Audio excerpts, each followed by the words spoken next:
Well, we've adjourned this a couple of times. I granted your motion to set aside the installment payment order so you could garnish his wages, but you don't know what his wages are until you have the discovery to get his social security number. Did you get that previously? No, I didn't.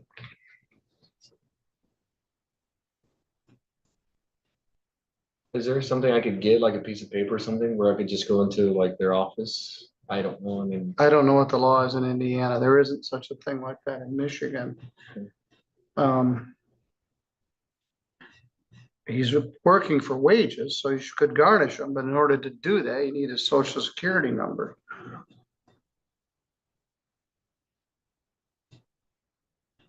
He won't like a garnishment. Can take a large percentage of his net pay. You've been working on this diligently, Mr. Nieves, and I appreciate that. He did make some payments and then he stopped. And since then, he simply ghosted you. yeah, basically.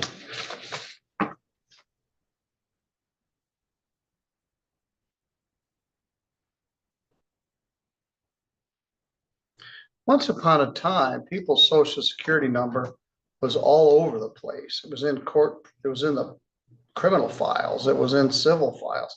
Somebody would just come in and look at a public court file and look at your social security number. When I first started, a lot of cases had social security number in it. Well, for obvious reasons, I don't do that anymore, but so we don't have it. And you have to do a discovery subpoena to place them under oath to ask them that. I could find him in contempt and issue a bench warrant for him, but I can't do that unless I have service on him. So we'll attempt service again.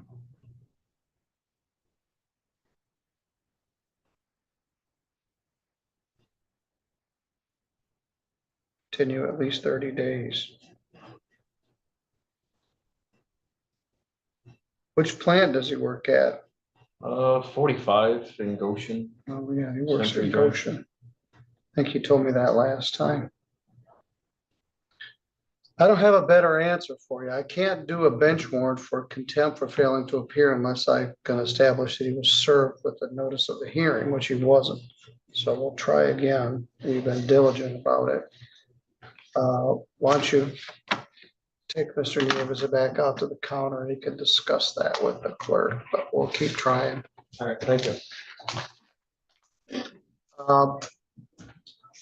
Kim, Mr. Burr is here for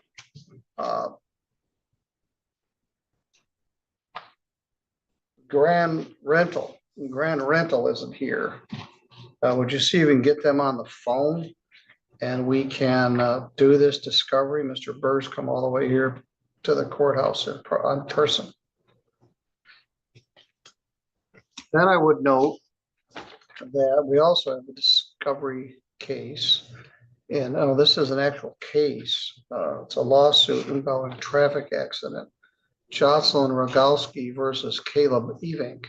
File number is 252447SC. They were not able to serve the defendant. He is on probation as a result of this drunk driving accident that caused this collision, which rose this claim. In file number 2519860D, and his probation officer is Daniel Frazine. Perhaps we can assist in getting them served. Mr. Burr, would you come right over here and have a seat? All right, could you open the Zoom room with lights and camera and sound? And that's the plaintiff side, Oh, but shoot, it's all right. You're on camera.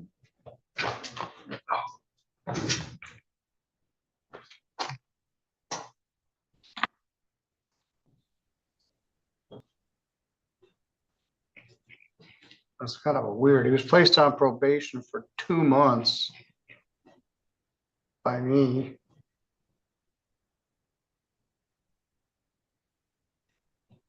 That's a weird term of probation. No other notes in here. I think he's still on, so maybe they can help find him. Anyway, neither party is here, so I'm not sure. Maybe that's adjourned and they know something I don't.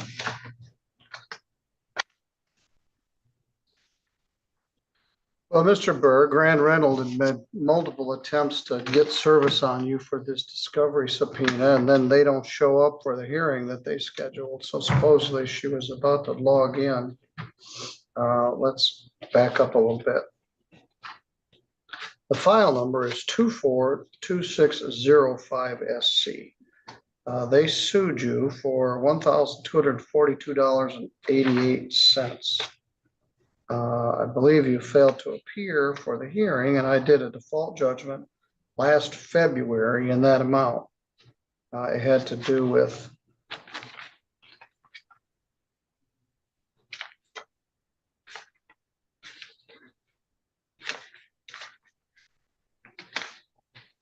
I don't remember what it was. I was incarcerated. And I think that's a pretty good reason for not appearing. At any rate, where were you incarcerated? Noble County. In February of last year? Yeah, I got out May 28th, I believe it was. Do you still have the Nottawa Street address in Sturgis? No, it's Oak Drive in Sturgis.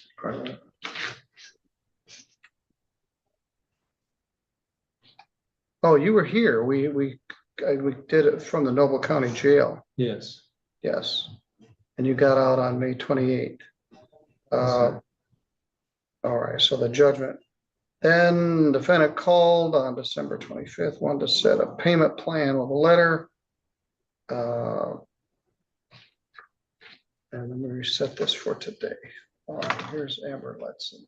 Yeah, they never called back, which All I right. should have pursued it more. Well, let's see. Miss Letson, you're late to your own party. Yes, sorry, Your Honor. They had 2 call-ins today. And I totally All right, well, missed the date. Let's address this case. This is file 242065SC.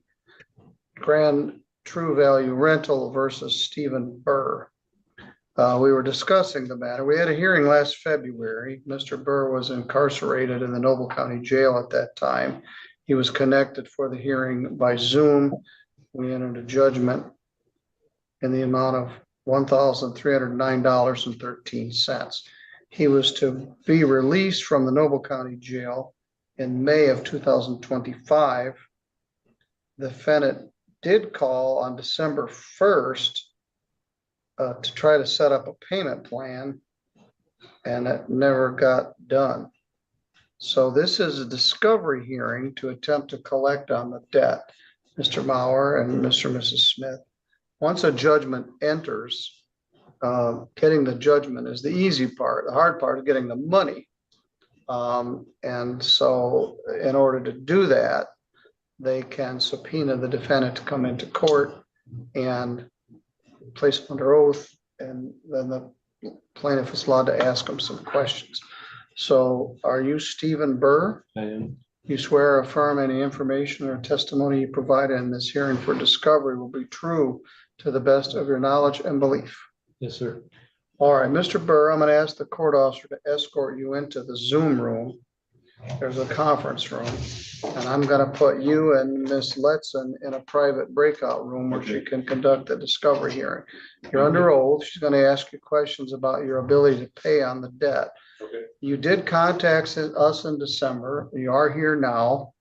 I think you want to get this thing paid off, but what you need is a payment plan. Yep. All right, you go on in there and we'll set this up. Thank you, Your Honor. Thank you, Your Honor. All right, for some of you, it's very early in the morning. For us, it's early enough. Judge McManus, who started our court more than 50 years ago, was an early morning guy. So we start at 8:15. We get a lot done before 9 o'clock. I get here about 7:15, but we open the doors at 7:30. And it does make for early morning for people that are here, but sometimes we can get things addressed and get them back to work.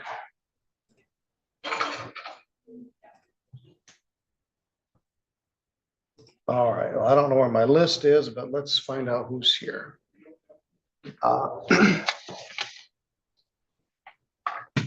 Is Samantha Hoff here? No. Here's my list. Better than asking who is there. Everybody, if you have a seat over on this side this morning, everybody walks in, turns to the right. We do have a couple of cases that appear would need an interpreter, but I don't see any of those defendants here. What? You said you don't have this. This list. Oh, that's- I got my cheat sheet. how about you have it? I also have one gentleman that has medical issues and he's here by Zoom. I'll bring him in.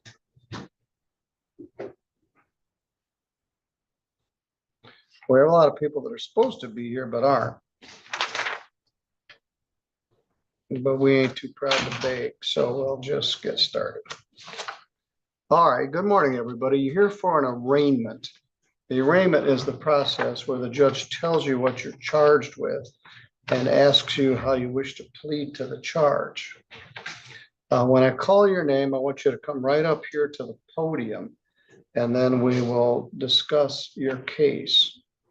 We'll start with Daniel Taylor.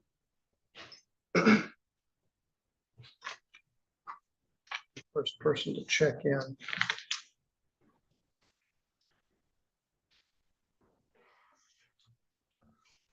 This is file number 252534. ST, that stands for statute traffic. There's some other numbers on. Oh, Laura, I'm out of register of actions. I knew that late yesterday and I forgot to tell you. Mr. Taylor, you're charged with operating without a valid operator's license. That's a very common charge, sometimes called no ops. It's a misdemeanor punishable by up to 90 days in jail and a fine of up to $100. Carries 2 points. You were supposed to be here on December 11th, and you didn't come. You were supposed to be here on January 8th. You came the next day, and they reset the matter for today. Then you were supposed to be here on the 22nd. That's the day the pipes broke and the courthouse flooded. So they reset it for today. You're also charged with no proof of insurance, which is very common, and no proof of registration. I call these driving while poor. So let's take a look.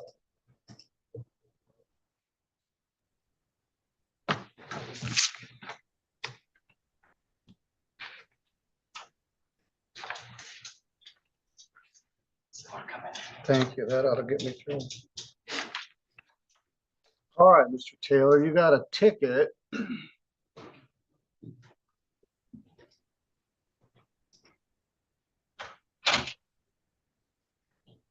On December 6th in the city of Three Rivers at 9 o'clock at night for reasons I don't understand. Oh, it was a deputy sheriff. It was in the city of Three Rivers, but it's written under state statute. Driving without a license, as I said, is a misdemeanor. It's punishable by up to a year in jail, up to 90 days in jail and a fine of up to $100, 2 points. No proof of insurance is a civil infraction. That carries a fine of $150. And no proof of registration is also a civil infraction. And that carries a $105 fine. Let's see why you don't have a license. You have a previous conviction in 2023 for driving without a license. You have another one in 2016. So you haven't had a license for quite some time. I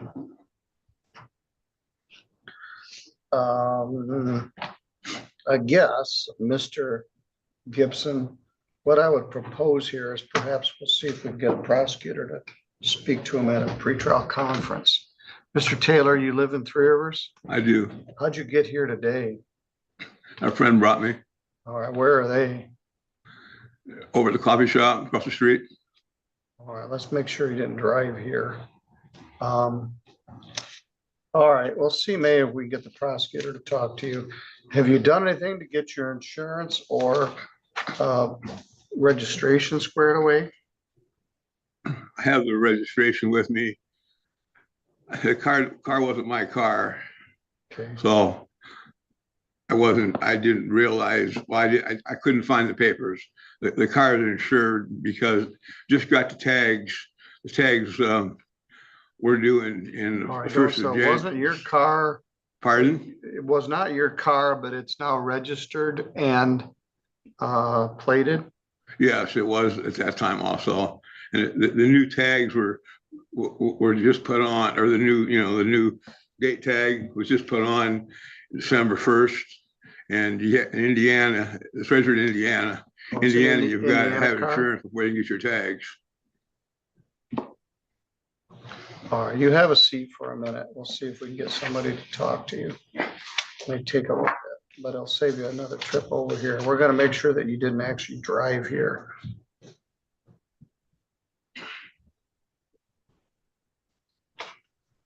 Okay. We're moving at a snail's pace here, but sometimes that's how it goes.